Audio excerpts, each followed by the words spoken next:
문들아 너희 머리를 들지어다. 영원한 문들아 들릴지어다. 영광의 왕이 들어가시리로다. 영광의 왕이 누구시냐?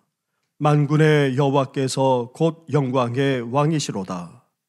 하나님은 영이시니 예배하는 자가 영과 진리로 예배할지니라. 아멘.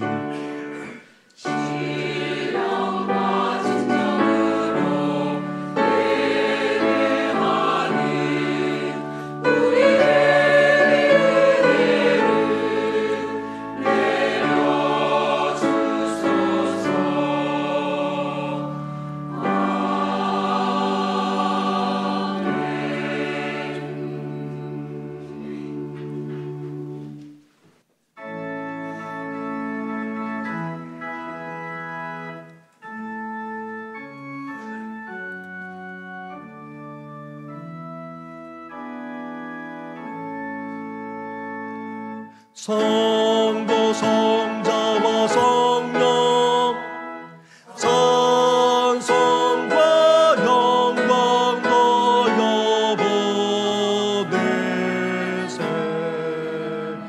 대처로 지금까지 더 영원 무궁토록 성삼위께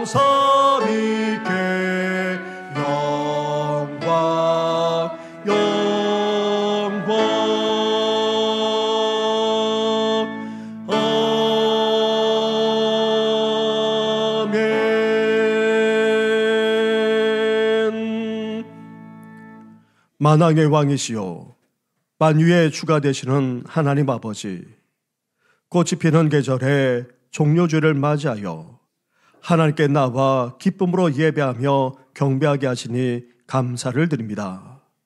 그러나 사순절을 보내면서 주님의 고난과 십자가를 되새긴다고 하면서도 여전히 그 사랑과 은혜에 감격하지 못하곤 했습니다. 그리고 경건과 절제에 힘써야 함을 알면서도 제대로 경건을 추구하지도 또 절제 생활도 하지 못하곤 했습니다. 이런 우리의 허물만 아니라 은밀한 죄악까지도 다 용서하여 주시옵소서.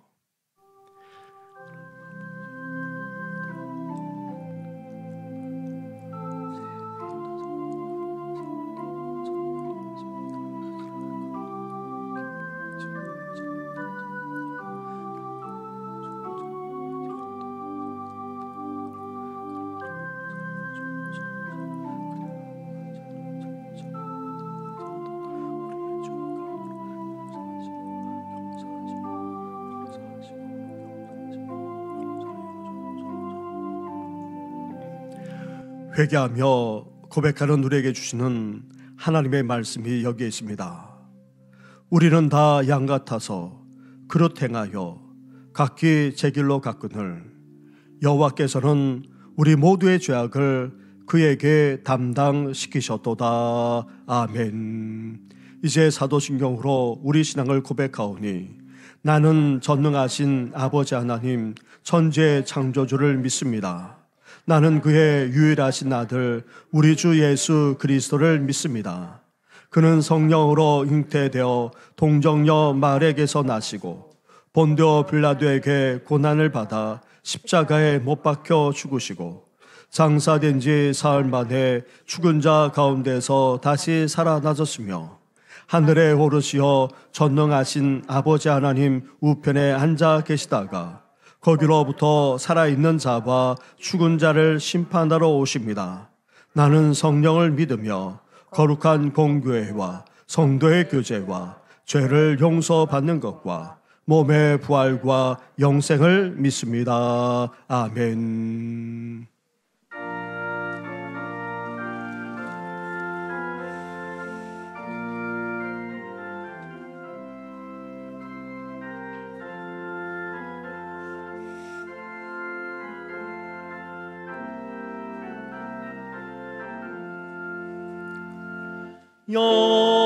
영광스러운 저를 보라 고난받은 그 모습 정리하고 오실 때에 만민 경배하리라. 왕의 왕이 되신 주께 면류관을 드리세. 왕의 왕이 되신 주께 면류관을 드리세.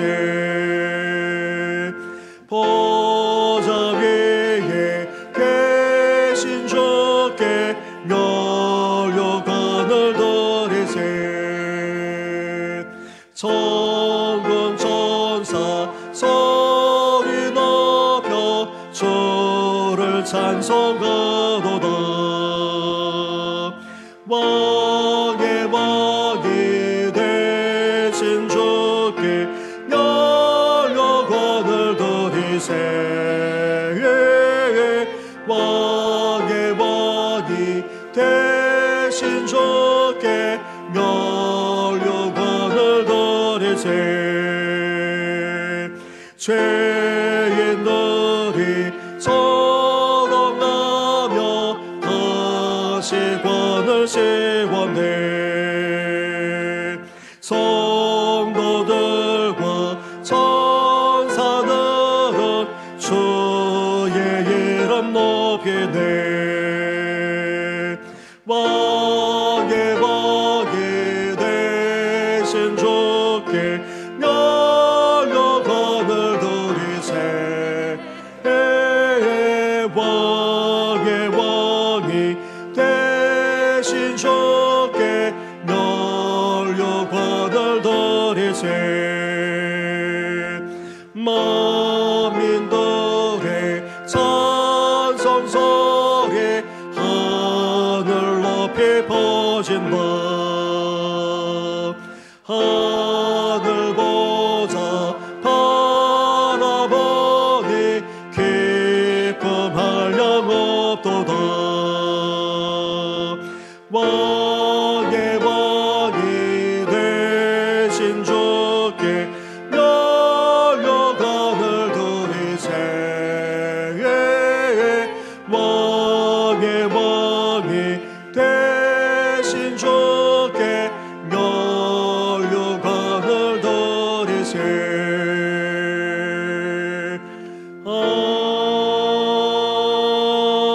아멘.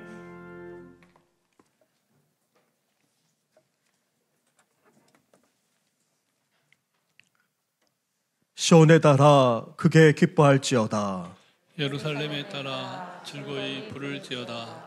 보라, 내 왕이 내게 임하시나니 그는 공의로우시며 구원을 베푸시며 겸손하여서 나귀를 타시나니 나귀의 작은 것 곧 나귀 새끼니라. 내가 에브라임의 병거와 예루살렘의 말을 끊겠고 전쟁하는 활도 끊으리니 그가 이방 사람에게 화평을 전할 것이요 그의 통치는 바다에서 바다까지 이르고 유브라데 강에서 땅끝까지 이르리라. 앞에서 가고 뒤에서 따르는 무리가 소리 높여 이르되 호산나 다윗의 자손이여 찬송하리로다.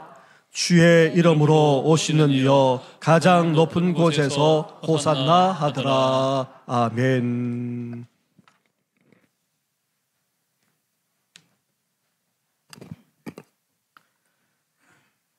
저희들을 사랑하시사 십자가에서 피 흘려 죽기까지 사랑하신 우리 주님을 찬양합니다. 독선자 예수 그리스도의 대사과 중보에 힘입어 오늘도 하나님 아버지의 자녀로 살아가게 하시니 또한 감사를 드립니다. 제자들의 발을 손수 씻겨주시고 어린 나귀를 타고 예루살렘 성에 입성하심으로 저희들에게 진정한 섬김과 겸손을 몸소 보여주시고 가르쳐주신 우리 주님께 감사와 찬양을 드립니다. 오늘도 귀하고 복된 날 주셔서 우리 주님이 만왕의 왕이심을 선포하고 십자가를 지기 위해 예루살렘 성에 입성하신 것을 기념하는 종려주일 예배로 드리게 하시니 감사를 드립니다. 이 시간 예배 가운데 임재하셔서 저희들의 기도와 찬송과 진정으로 드려지는 예배를 받아주시고 우리 주님의 영광과 고난을 되새기는 귀한 시간 되게 인도하여 주시옵소서. 고난주간에 앞서 우리 죄를 대신해 십자가를 지시고 고난받으신 주님을 생각합니다. 주님이 피 흘리신 십자가 아래에서 나와 우리 가정이 그리고 우리 교회가 하나님 앞에 부족하고 잘못된 것이 무엇인지 돌아보고 회개하게 하시며 우리의 잘못된 것들과 죄악에 대해 해결함을 얻는 저희들 되게 하여 도와주시옵소서. 저희들로 열매 없이 잎만 무성한 무화과 나무가 되지 않게 하시고 믿음과 기도, 사랑과 용서함으로 선한 열매들을 많이 맺게 하시어 우리 주님께서 열매를 기대하실 때 언제든지 그 열매를 내어드릴 수 있는 저희들 되게 인도하여 주시옵소서. 하나님 아버지, 세상에서 사람들에게 인정받고 대접받으며 높아지기에 힘썼던 저희들임을 고백합니다. 고아와 가부같이 사회적 약자를 긍휼히 여기시고 십자가에 달리시기까지 철저히 낮아지기 원하셨던 우리 주님처럼 저희들도 주님의 마음을 품고 끊임없이 낮아지며 우리 믿음의 공동체와 주위에 있는 어려운 이웃을 돌보고 섬기는 은혜가 있게 하시옵소서. 예수 그리스도 십자가의 사랑과 은혜를 머리로 아는 것이 아니라 심령으로 확실히 깨달아 우리 삶이 변화되고 하나님 아버지께서 기뻐하시는 삶을 살아낼 수 있도록 저희 각 사람에게 힘 주시고 기름 부어 주시옵소서. 내일부터 시작되는 고난주간 특별 새벽 기도회를 통해 저희들의 부족함과 나태함, 정욕과 교만함을 모두 십자가 앞에 내려놓고 기도하게 하시고 주님께서 당하신 고난에 동참하는 심정으로 한 주간을 기도하고 묵상하며 경건하게 보내도록 인도하여 주시옵소서. 예배 중에 집례되는 성찬식에서 우리 죄를 대신해 찢기시고 흘리신 우리 주님의 몸과 피를 다시금 기억하고 감사함으로 성찬식에 참여하게 하시며 이 세상에서 더 이상 죄의 종로로 타지 않도록 결단하는 시간 되게 하시옵소서. 하나님의 말씀을 전하실 목사님에게 성령의 능력을 덧입혀 주셔서 말씀을 듣는 저희들이 옥토에 뿌려진 씨앗처럼 되게 하시사 주시는 말씀으로 인해 잎이 무성할 뿐만 아니라 풍성한 열매를 맺으며 살아가도록 은혜를 내려 주시옵소서. 우리를 향한 하나님 아버지의 구원의 역사하심을 간절히 원하는 마음으로 임마누엘 성가대가 찬양을 올려드리오니 응답해 주시고 영광 받아 주시며 듣는 저희들에게도 은혜가 되게 하시옵소서. 저희들 위하여 십자가의 쓴잔을 순종하며 받으셨던 예수님 이름으로 기도드립니다. 아멘.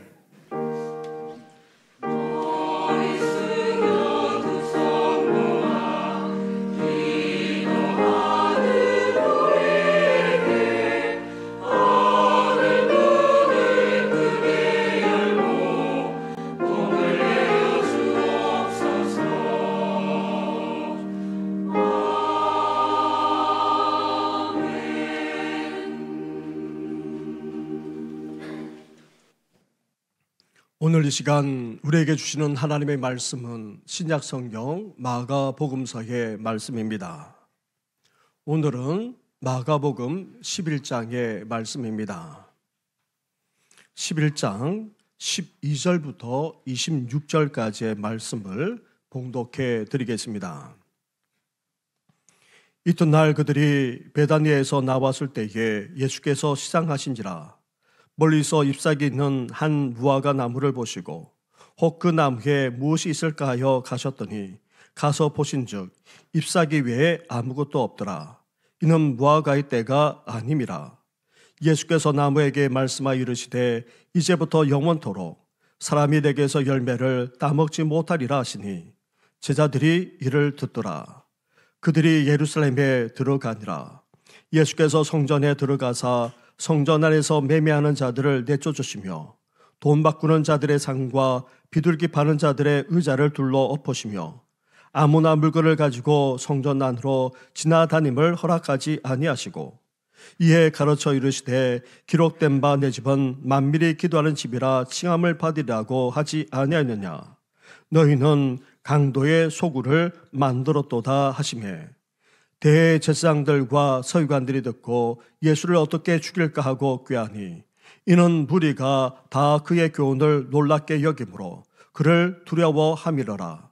그리고 날이 저물매 그들이 성 밖으로 나가더라. 그들이 아침에 지나갈 때에 무화과 나무가 뿌리채 마른 것을 보고 베드로가 생각이 나서 여짜오되 라삐어 보소서, 저주하신 무화과 나무가 말랐나이다. 예수께서 그들에게 대답하여 이르시되 하나님을 믿으라. 내가 진실로 너에게 이르노니 누구든지 이 산 들어 들려 바다에 던져지라 하며 그 말하는 것이 이루어질 줄 믿고 마음에 의심하지 아니하면 그대로 되리라. 그러므로 내가 너에게 말하노니 무엇이든지 기도하고 구하는 것은 받은 줄로 믿으라. 그리하면 너에게 그대로 되리라. 서서 기도할 때에 아무에게나 혐의가 있거든 용서하라. 그리하여야 하늘에 계신 너희 아버지께서도 너희 허물을 사하여 주시리라 하시니라. 아멘.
아멘. 할렐루야. 오늘은 종려주일입니다. 구원을 이루고자 예수님이 예루살렘에 입성하신 날을 기념하며 드리는 그런 주일입니다. 이제 영광 가운데 왕으로 주임으로 다시 오실 예수님을 우리 또한 기쁨으로 맞이할 뿐 아니라 그날을, 그 주님을 더욱더 사모하며 기다리는 우리 성도들 되시기를 주님의 이름으로 축원합니다. 오늘 본문은 예수님이 예루살렘에 입성하신 후 다음 날에 일어난 사건들을 언급하고 있습니다. 그런데 예수님이 무화과 나무를 저주하신 사건은 우리조차 당혹하지 않을 수 없습니다. 열매가 없다고 어떻게 말라 죽게 하실 수 있단 말입니까? 아직 무화과 열매가 맺을 때가 아닌데도 왜 예수님께서 이렇게 저주하시는 것입니까? 믿는 우리조차 의문을 갖지 않을 수 없습니다. 유명한 철학자인 버트란트 러셀도 이 사건을 언급하면서 예수란 분이 반드시 합리적이고 상식적인 분이 아닐 수도 있음을 보여준다 말했습니다. 그러면서 그는 기독교 신앙이 믿을 만한 신앙이라 말하기 어렵다는 그런 논리까지 펼쳤습니다. 하지만 이 러셀은 유능한 철학자일지 모르지만 성경에 대해 무지한 사람에 지나지 않습니다. 먼저 그만 아니라 우리 또한 이스라엘에 있는 무화과 나무의 생태를 전혀 모르고 있습니다. 예수님이 시장하셔서 무화과 나무 앞으로 가보셨지만 잎사귀밖에 없었습니다. 그래서 이 나무를 향해 예수님이 어떻게 말씀하셨습니까? 이제부터 영원토록 사람이 내게서 열매를 따먹지 못하리라. 예수님이 이렇게 저주하시는데 문제는 무화과의 때가 아니라 성경도 밝히고 있다는 사실입니다.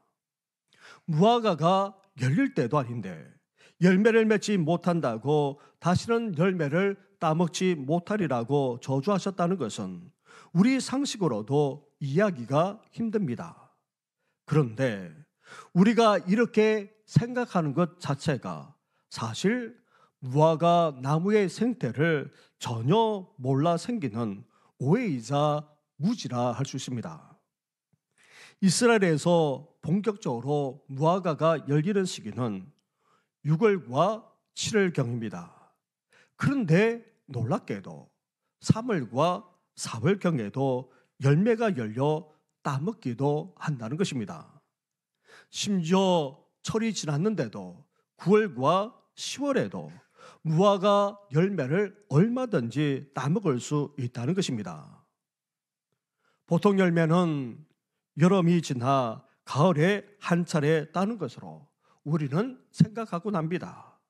그것은 우리나라 온대 기후 때문입니다.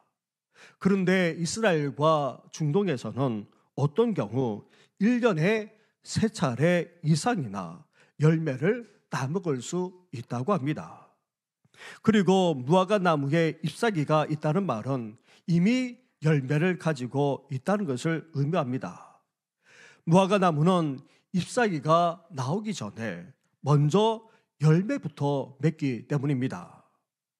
따라서 예수님의 입장에서 그리고 제자들 또한 무화과 나무에 잎사귀가 무성하게 있었기에 열매를 기대하는 것은 지극히 상식적이었습니다.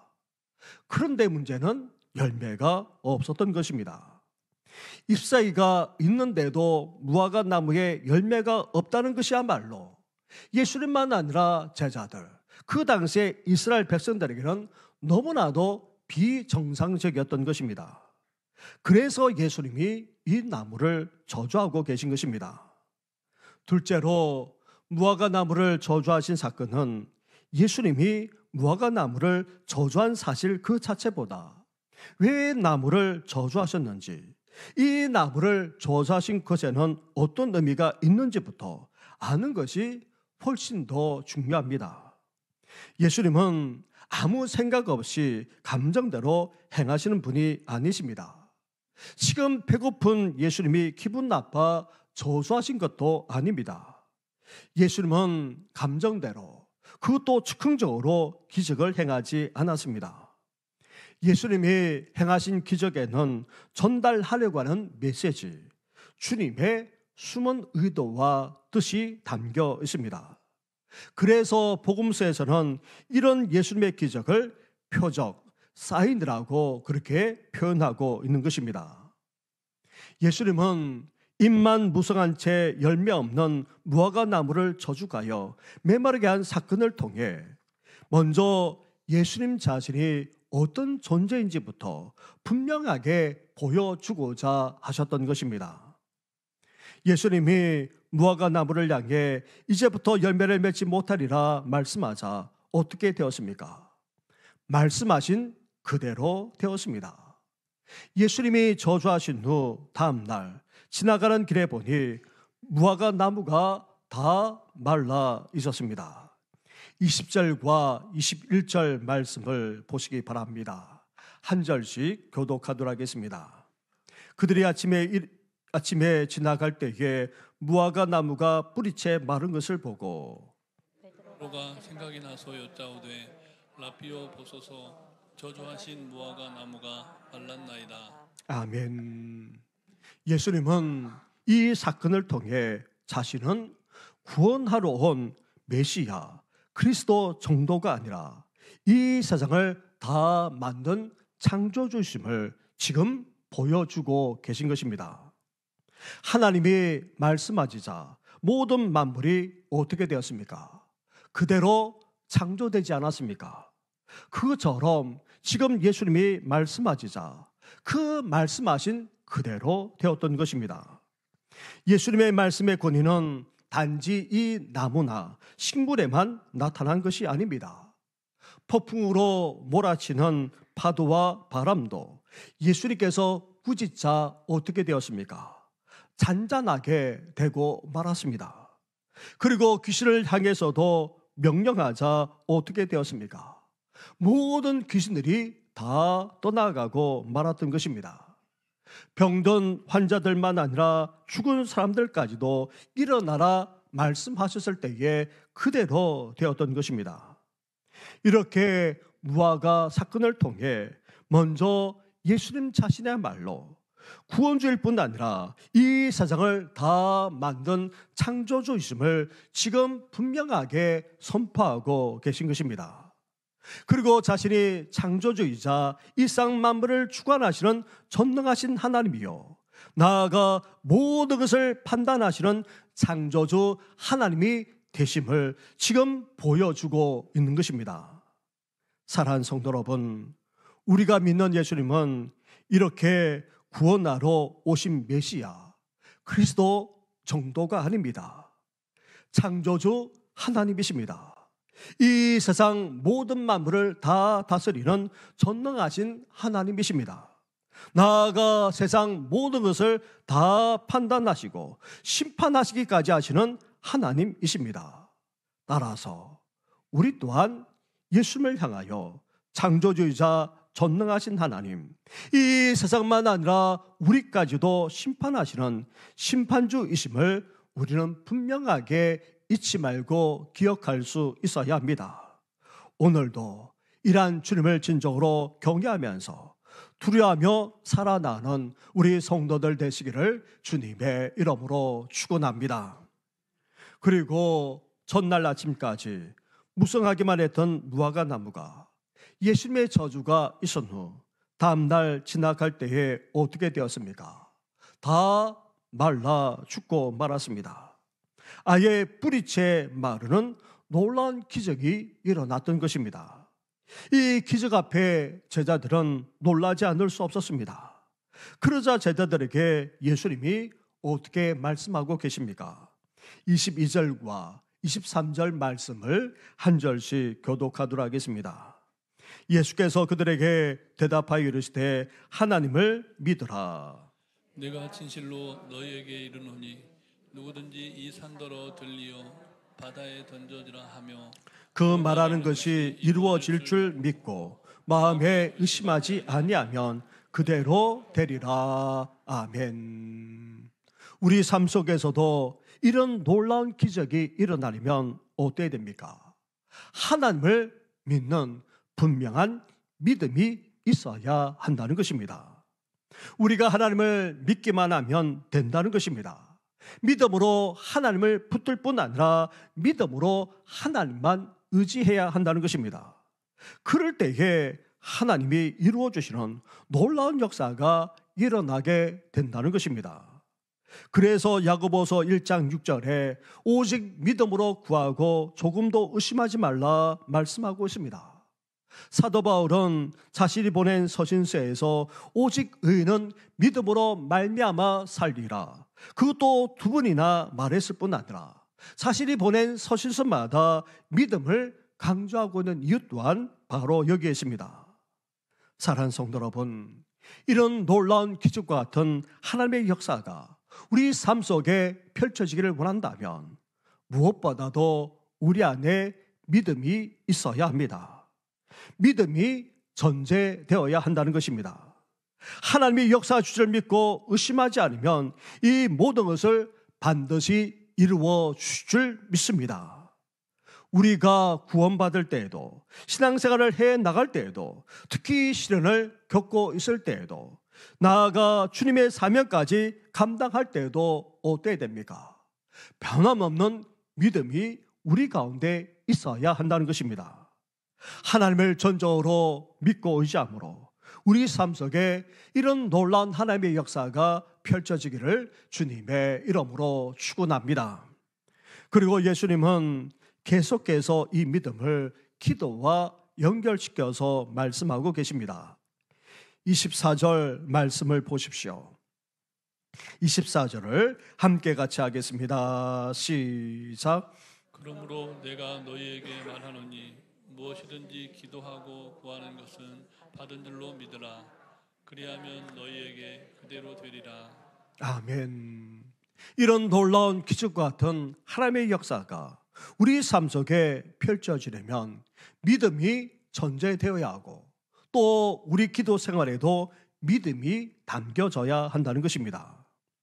우리가 기도하면 살아 역사하시는 하나님은 어떻게 하십니까? 반드시 응답해 주십니다.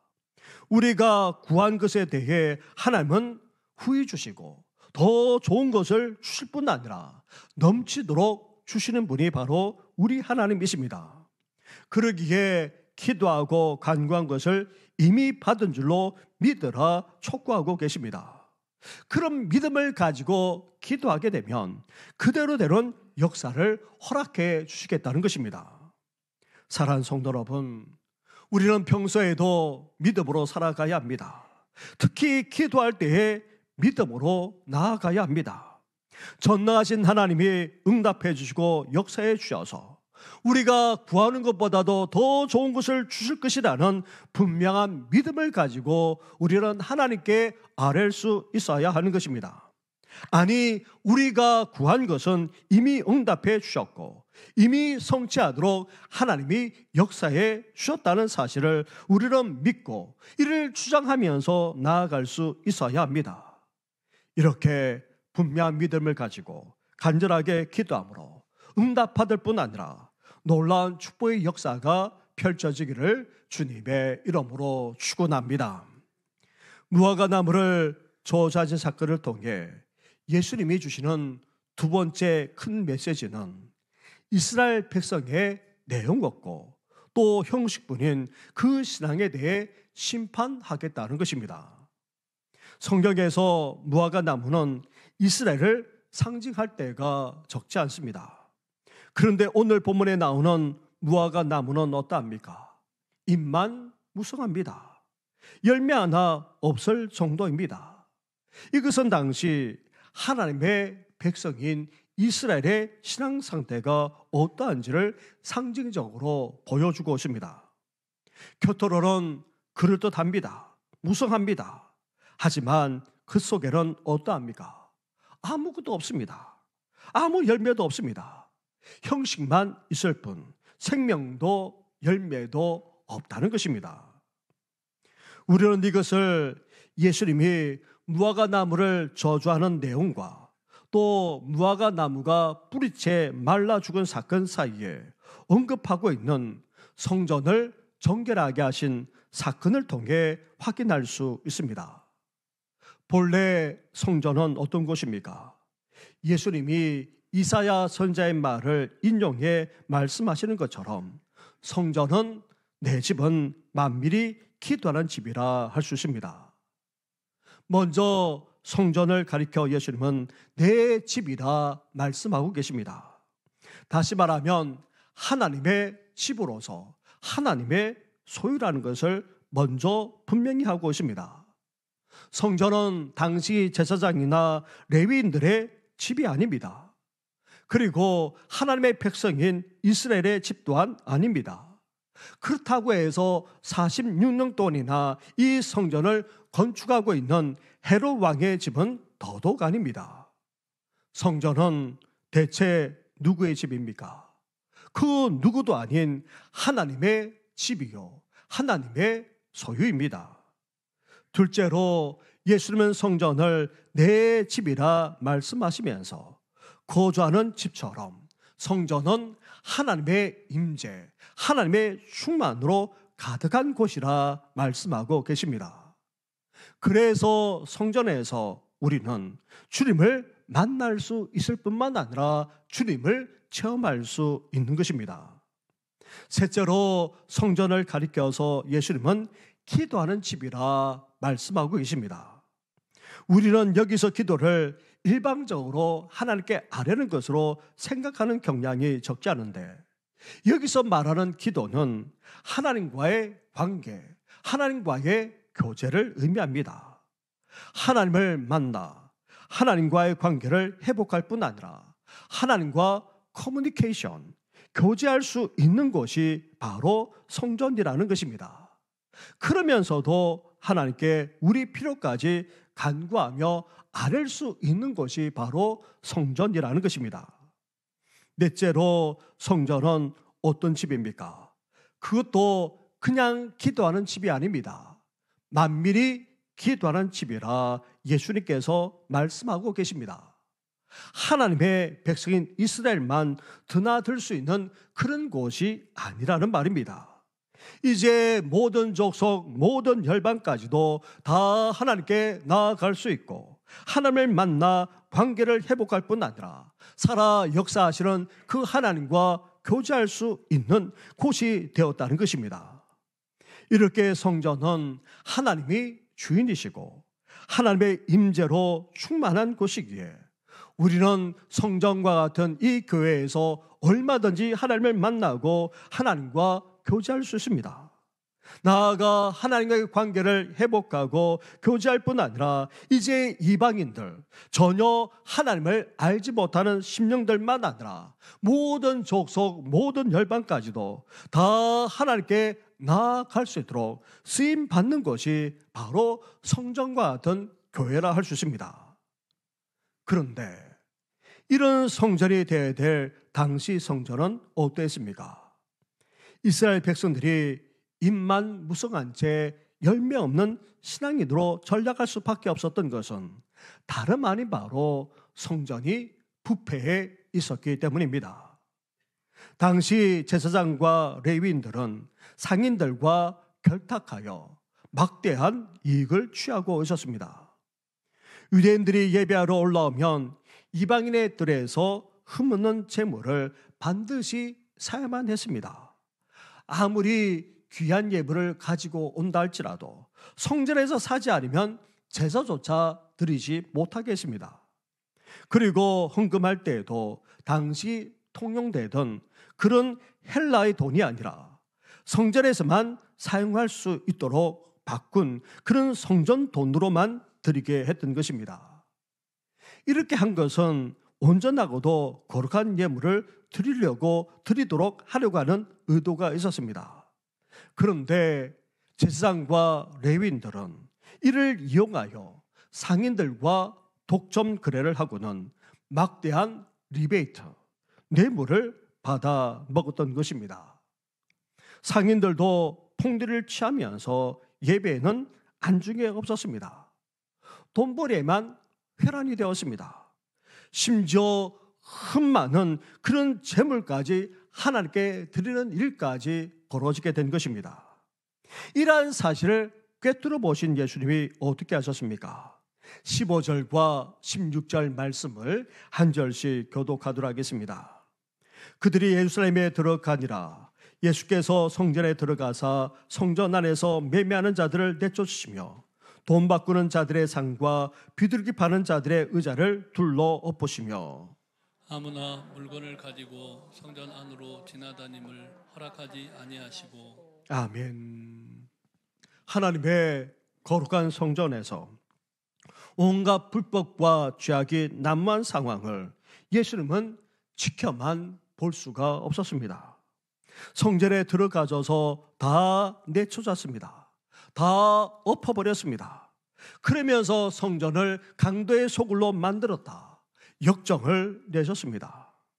이렇게 성전이 변질되고 타락하게 되면 신앙은 어떻게 됩니까?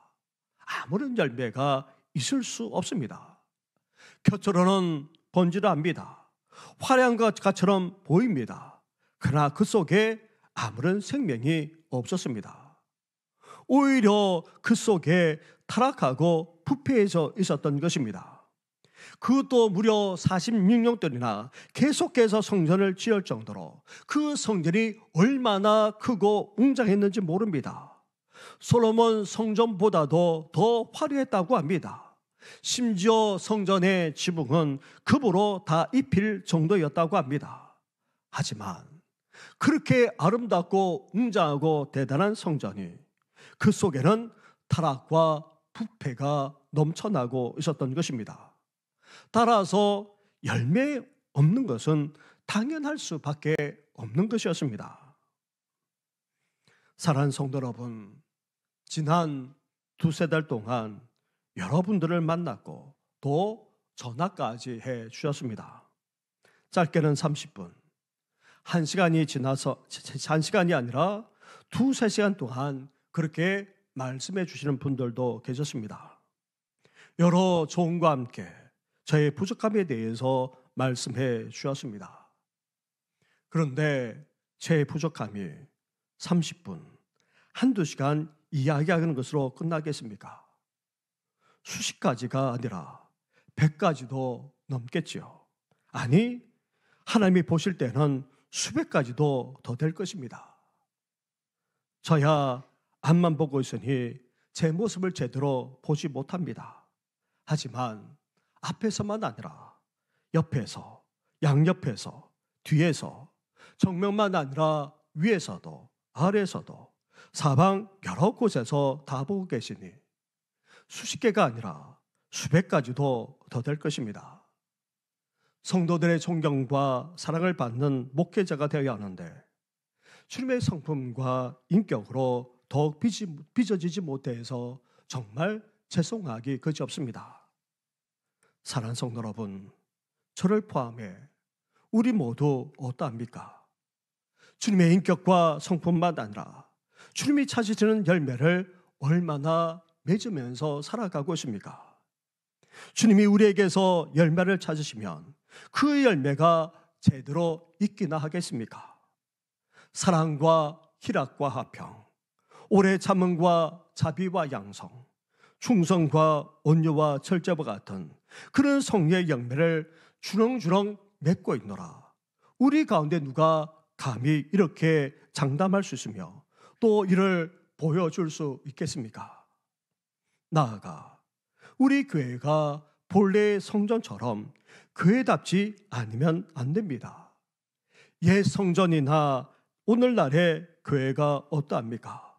많은 경우 물질 때문에, 탐욕 때문에 타락하고 부패하고 말았습니다. 세속의 물결이 세상만 넘쳐나는 것이 아닙니다. 우리 안에도 교회 안에도 넘쳐나고 있습니다. 또한 옛 성전이나 오늘날의 교회를 마치 자신들의 것인 양 사유하거나 권력으로 휘둘러 온 것 또한 부인할 수 없습니다. 옛 성전만 아니라 오늘날의 교회는 이미 타락하고 부패했다 해도 과언이 아닙니다. 그러니 그 속에 아무런 생명이 있을 수 없습니다. 아무리 교회 건물이 번지라 할지라도 열매조차 맺을 수 없게 되었다는 말입니다. 따라서 우리는 어때야 됩니까? 우리만 아니라 주님의 교회를 주님이 원하시는 바로 그 교회, 사도행전적 교회, 온전한 교회로 세워나갈 수 있어야 합니다. 그렇다면 우리 자신만 아니라 우리 교회까지 생명이 넘쳐나려면 정말 주님이 찾으시는 그런 열매를 풍성하게 맺으려면 어떻게 해야 됩니까? 앞에서 말씀드렸다시피 우리는 믿음과 기도로 나아가지 않으면 안 됩니다. 하나님의 백성인 성도답게 우리는 하나님을 온전히 믿을 수 있어야 합니다. 세속의 물길이 넘쳐나는 종말의 시대에 우리 믿음이 변질되어서는 안 됩니다. 세상 앞에 우리 믿음이 쪼그라들거나 압도당해서도 안 됩니다. 나아가 믿음을 가지고 간절하게 기도할 수 있어야 합니다. 살아 역사하시는 하나님이 오늘도 응답해 주실 것이라는 분명한 믿음을 가지고 간절하게 기도함으로 우리만 아니라 우리 교회까지 더욱더 풍성한 열매를 맺게 되시기를 주님의 이름으로 축원합니다. 또한 여기에 한 가지를 덧붙여서 예수님께서 말씀하고 계십니다. 25절 말씀을 보십시오. 25절을 함께 같이 하겠습니다. 시작. 서서 기도할 때 아무에게나 혐의가 있거든 용서하라.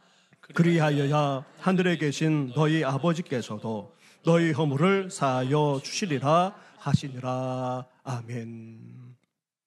우리 기도의 파이프라인을 막아버리는 것 중에 가장 대표적인 것이 바로 인간관계의 갈등입니다.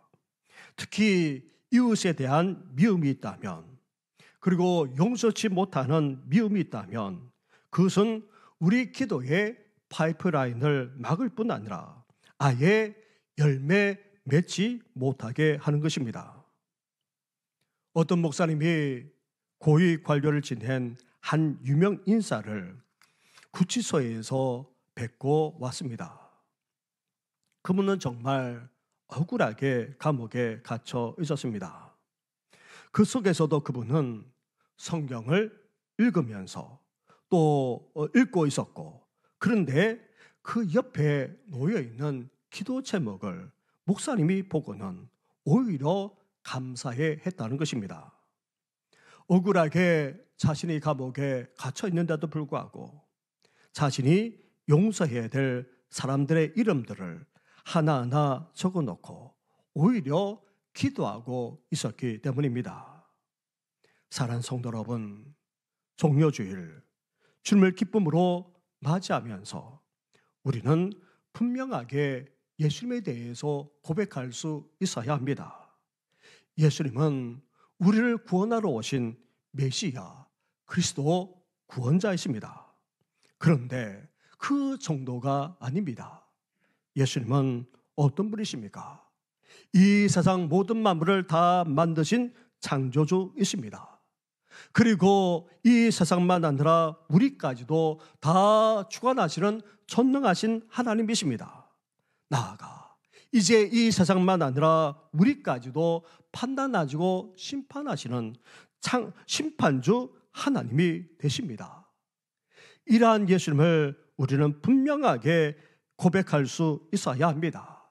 그러면서 이제 예수님으로 말미암아 이제 열매 맺는 삶을 살고자 분명한 믿음을 가지고 더욱더 간절하게 기도할 수 있어야 합니다. 나아가 우리 자신만 아니라 우리 교회가 본래의 성전을 회복할 뿐 아니라 생명이 넘쳐나고 또 주님이 찾으시는 그 풍성한 열매들을 맺고자 어때야 됩니까?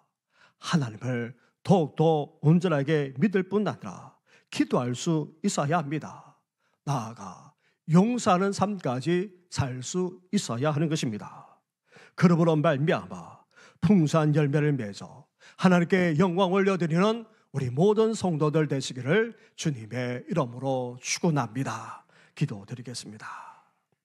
하나님 아버지, 종료주를 맞이하여 주님 앞에 경배하면서 다시금 우리 신앙을 고백하고자 합니다.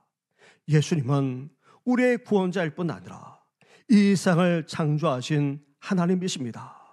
이 세상만 아니라 우리까지도 주관하시는 전능하신 분이십니다. 이 세상만 아니라 우리까지도 다 심판하시는 심판주 하나님이십니다. 그러한 하나님을 분명하게 믿고 고백하는 우리들 되게 하여 주시옵소서. 나아가 이제 우리 자신만 아니라 우리 교회가 우리 주님께서 말씀하신 본래 성전의 모습을 회복하기를 원합니다.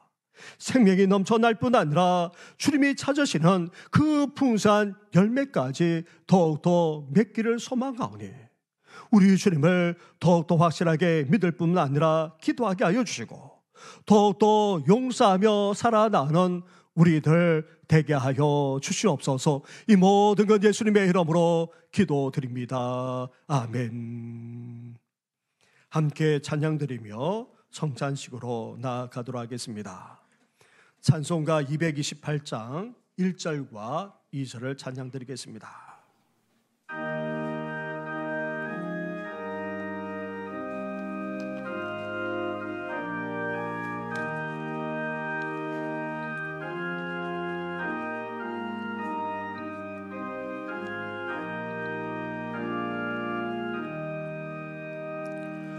오 나의 주님 친히 배우니 영원한 세계 밝게 나타나 한없는 은혜 길이 너희니 주님께 모든 염려 맡기리 주님의 떡은 내가 먹으며 주님의 잔은 내가 마시고 근심의 짐을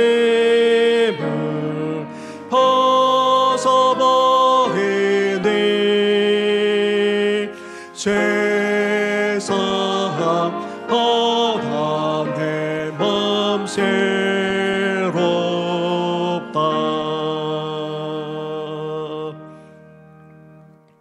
사랑하는 성도 여러분, 성찬은 예수 그리스도께서 영광 가운데 다시 오실 때까지 그의 고난과 죽으심과 다시 살아나심을 계속해서 기념하는 예식입니다.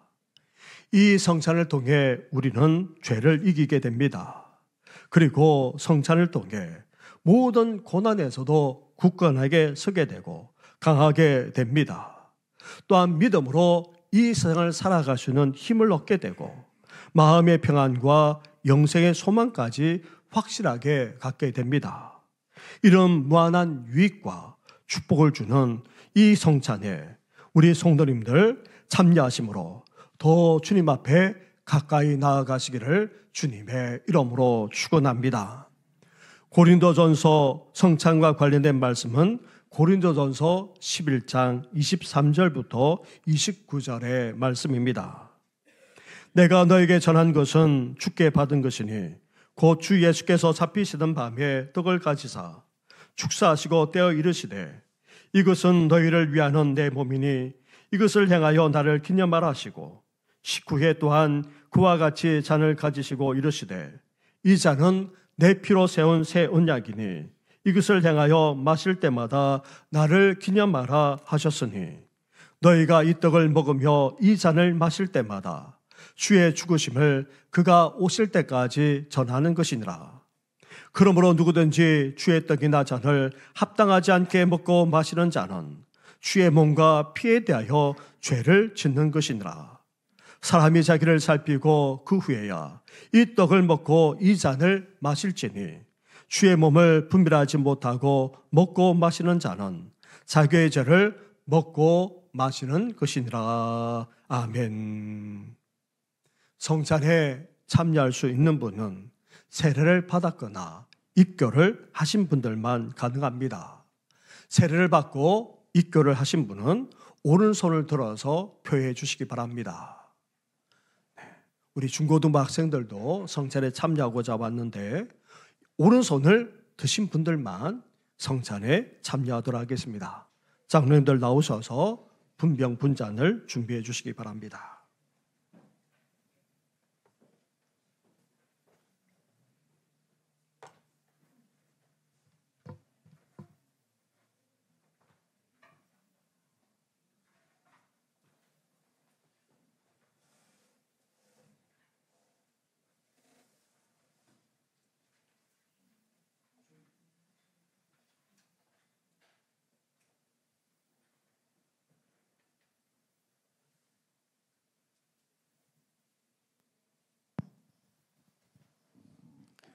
주 예수께서 잡히시던 밤 떡을 가지사 축사하시고 떼어 주었습니다.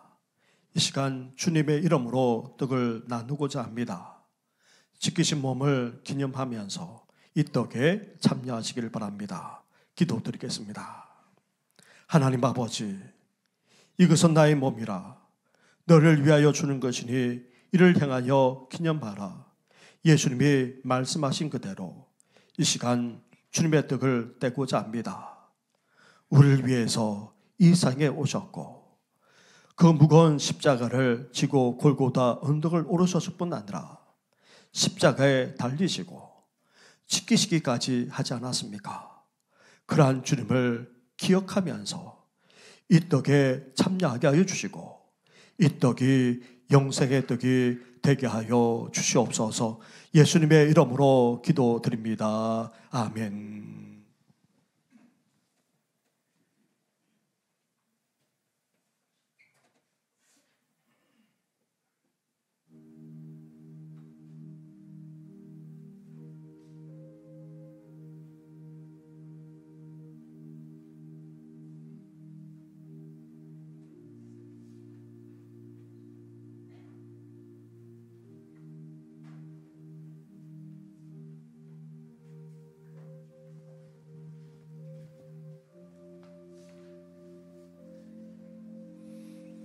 떡을 받으시고 개인적으로 드시기 바랍니다. 그리고 조용히 눈을 감고 주님의 사랑과 은혜를 묵상하거나 아니면 소리 내지 않고 조용히 간절하게 기도해 주시기 바랍니다. 그는 멸시를 받아 사람들에게 버림받았으며 간고를 많이 겪었으며 질고를 아는 자라 마치 사람들이 그에게서 얼굴을 가린 것 같이 멸시를 당하였고 우리도 그를 귀히 여기지 아니하였도다. 그가 찔림은 우리의 허물 때문이요 그가 상함은 우리의 죄악 때문이라. 그가 징계를 받음으로 우리는 평안을 누리고 그가 채찍에 맞음으로 우리는 나음을 받았도다. 아멘.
예수님은 19회 잔을 가지사 축사하셨습니다. 이 잔은 나의 피로 세운 새 언약이니 많은 사람의 죄사함을 위하여 흘림이라 말씀하셨습니다. 보배한 피를 흘리기까지 우리를 사랑해 주신 주님의 은혜를 기억하면서 주님의 잔에 함께 참여하시기를 바랍니다. 기도드리겠습니다. 하나님 아버지, 주님의 떡에 이어서 주님의 잔을 함께 나누고자 합니다. 우리 의 대신 채찍에 맞으시고 십자가를 짊어지시고 또 못 박히셨을 뿐 아니라 찢어지기까지 하지 않았습니까? 심지어 우리 죄를 씻어주고자 그 보배로운 피를 흘리기까지 하신 건 너무나도 감사를 드립니다. 주님의 사랑, 주님의 은혜에 감사하며 감격하는 저희들 되게 하여 주시고 주님을 향한 첫사랑을 회복하는 우리들 되게 하여 주시옵소서. 이제 주님의 사랑을 본받아 서로 사랑하게 하여 주시고 더욱더 우리 교회가 사랑이 넘쳐날 수 있도록 은혜 베풀어 주시옵소서. 예수님의 이름으로 기도드립니다. 아멘.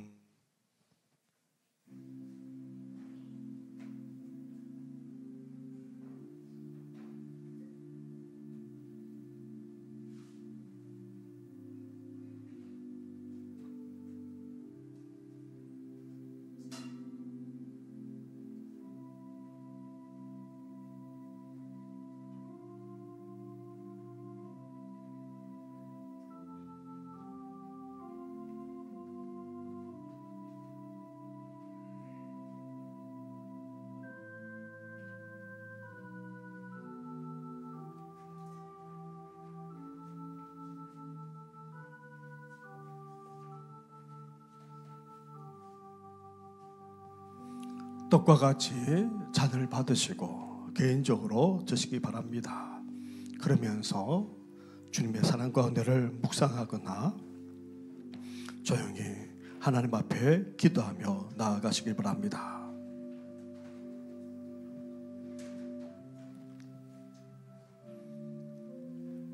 너희 안에 이 마음을 품으라. 곧 그리스도 예수의 마음이니 그는 근본 하나님의 본체시나 하나님과 동등됨을 취할 것으로 여기지 아니하시고 오히려 자기를 비워 종의 형체를 가지사 사람들과 같이 되셨고 사람의 모양으로 나타나사 자기를 낮추시고 죽기까지 복종하셨으니 곧 십자가에 죽으심이라. 이러므로 하나님이 그를 지극히 높여 모든 이름 위에 뛰어난 이름을 주사 하늘에 있는 자들과 땅에 있는 자들과 땅 아래에 있는 자들과 모든 무릎을 예수의 이름에 꿇게 하시고 모든 입으로 예수 그리스도를 주라 시인하여 하나님 아버지께 영광을 돌리게 하셨느니라. 아멘.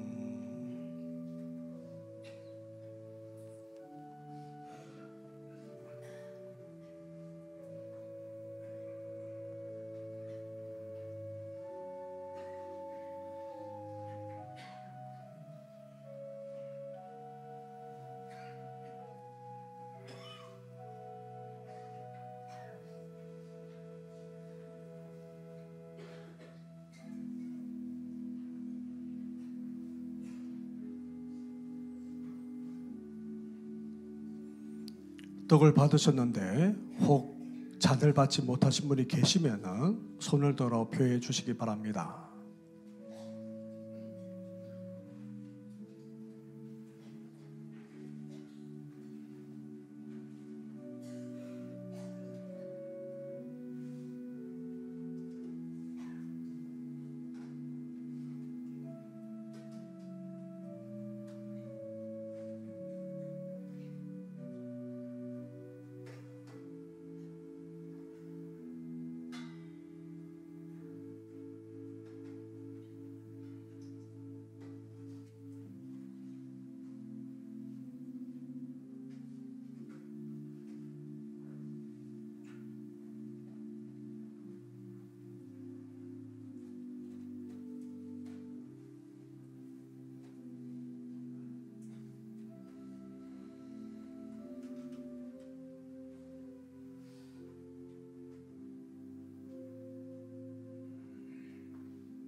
예수님께서는 제들과 함께 마지막 만찬을 하시고 감람산에 올라가셨습니다. 그것도 찬미하며 올라가신 것처럼 우리도 이어서 3절과 4절 찬양하며 나아가겠습니다.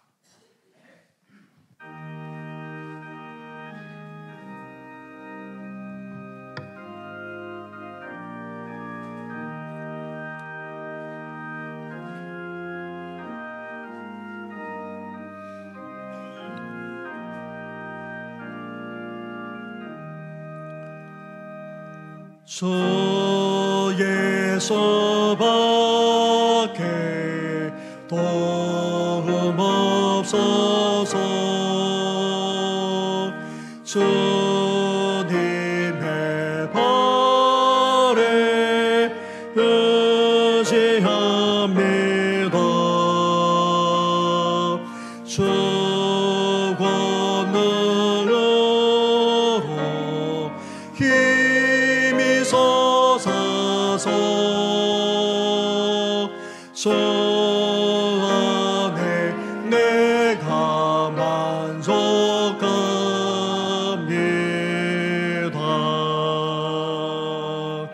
주님의 성찬 받을 때마다 하늘의 깊은 미래만 보고 어린 양의 안심 참염같이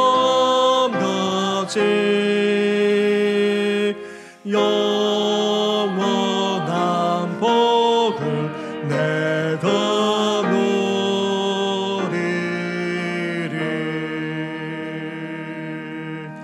아멘.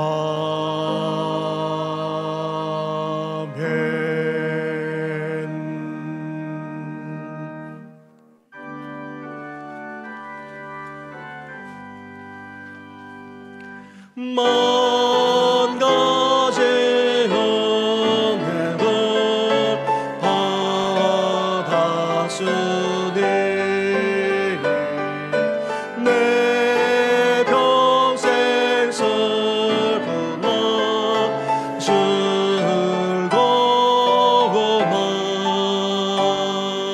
이 몸을 온전히 주님께 바쳐서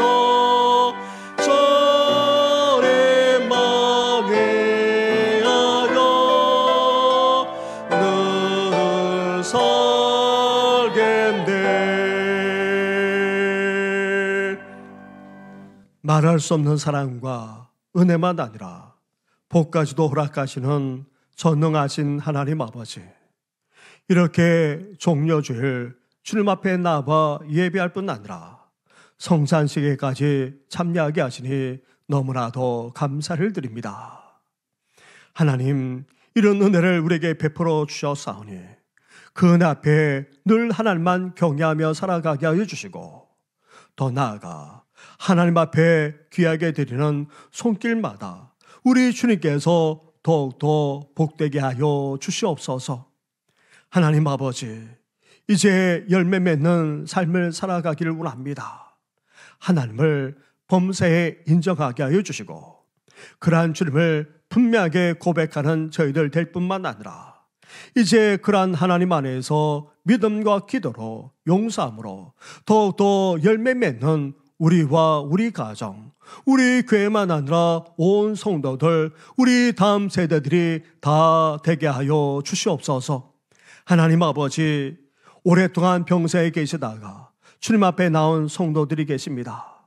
그리고 또 오늘 내일 하고 계시는 성도님도 계시고, 또 오랫동안 여전히 병사에 계시는 성도들만 아니라 어르신들까지도 있습니다. 이 시간 치유의 손길로 임하여 주시옵소서.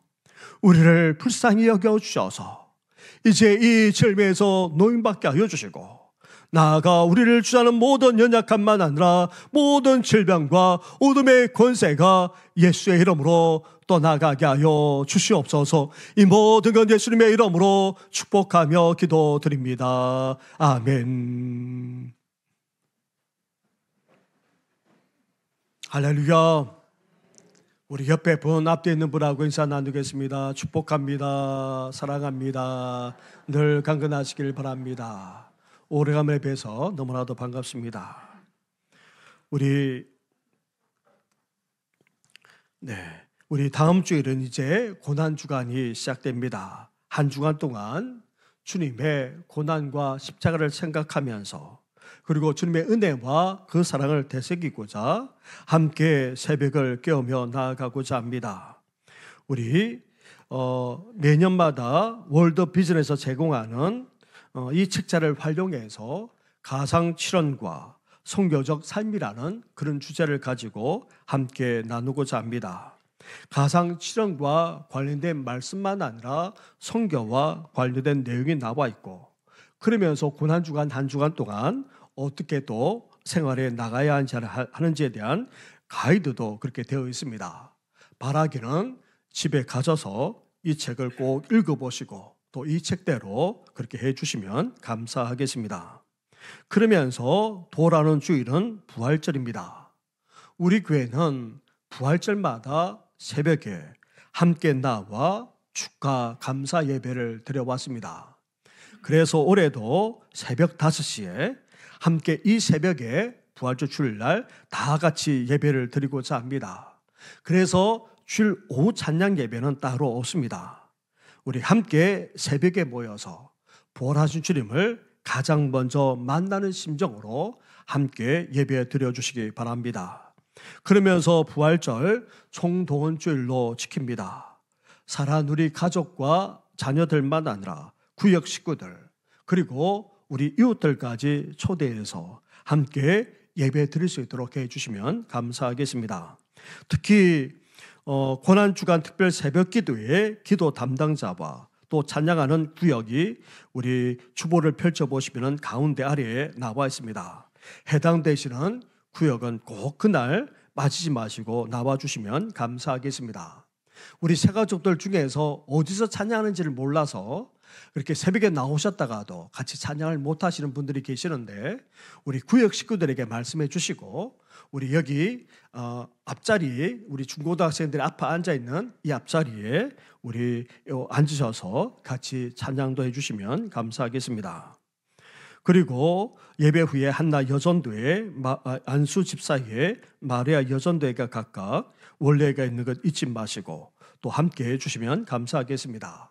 구역장 권찰 모임만 아니라 교육과 활동이 지난 수요일부터 시작되었습니다. 수요일 밤에 그리고 또 금요일 낮에도 그렇게 하게 됩니다. 금요일 낮에 못 오시는 분들은 밤에 그렇게 각각 하게 되는데 한 분도 빠지지 마시고 구역장 권찰님부터 먼저 참여해 주시면 감사하겠습니다. 그 외 것은 주보를 참고해 주시고 오늘 등록하신 분이 계십니다.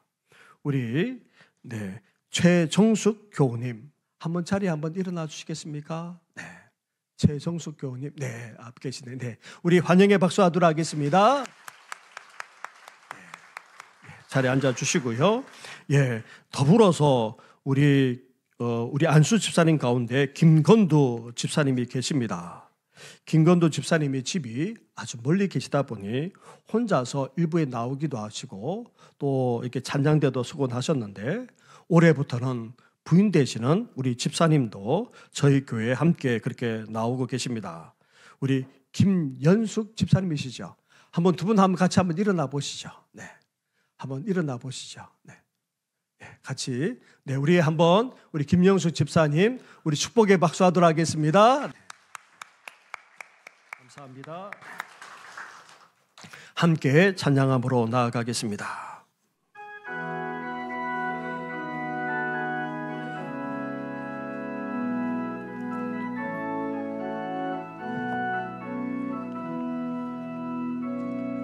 수선한 능력으로 얻으시네 그 크신 팔로 날 붙드시네 절망 속에도 흔들리지 않고 살아가는 주 얼굴 구 3절입니다. 주님이 마신 고난의 순자들 우리도 감사하며 받으리 주님의 남은 고난 채워가며 예수와 복음 위에 자리에 가운데서 일어나 선한 능력으로 일어서리. 주만 어찌하리 믿어보로. 우린 고대 안에서 오실 그날 승리의 새날을 맞이하리.